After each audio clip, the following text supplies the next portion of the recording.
Il y a eu une nouvelle tentative de rapatriement d'un ressortissant iranien ce matin. Donc, il a été emmené du centre fermé de Stenokerzeel vers l'aéroport de Bruxelles National. Il était censé embarquer dans un avion qui partait pour la Turquie. Alors, comme lundi, Anaïs Corba, un rassemblement de soutien était organisé dans le hall de l'aéroport. Oui, l'homme dont on parle, il s'agit d'Ali Asghar Kankayi. Il devait prendre le vol de 11h50 vers Istanbul. Il n'a finalement pas embarqué. Son dossier a été préparé par son avocat qui a déposé une requête en urgence ce matin. Le tribunal a accordé dans la matinée une annulation d'expulsion pour 1 mois, ce qui lui a permis de rester sur le sol belge. Des manifestants se sont rassemblés à Zaventem pour dénoncer son expulsion. Nous avons joint Farnouch Edrissaraki, une militante sur place.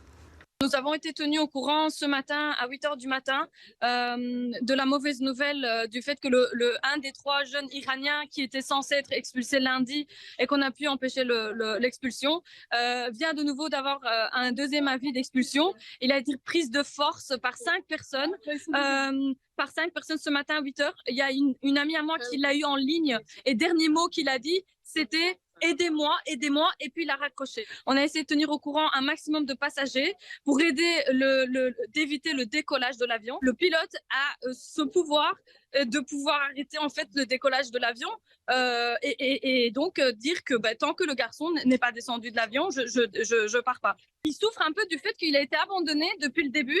Il y avait pas vraiment d'avocat sur le dossier, il a été un peu oublié et puis on savait même pas en fait qu'il était là. On a juste été au courant lundi de son départ. Son procès a pris du retard du fait que le dossier n'était pas complet, l'avocat n'avait pas tous les documents nécessaires. Les médias ont déjà diffusé des images d'eux depuis une semaine.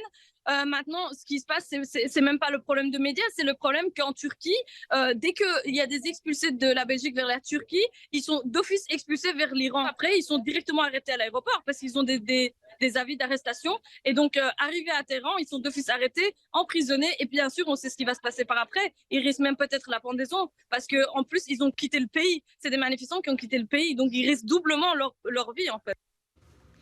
Et cette nouvelle tentative de rapatriement fait écho à celle du début de semaine. Cet homme était accompagné de 2 autres Iraniens qui eux aussi sont toujours sur notre territoire. Effectivement, la Belgique avait rejeté la demande d'asile des 3 Iraniens venus se réfugier en Belgique après avoir participé à des manifestations contre le pouvoir en Iran.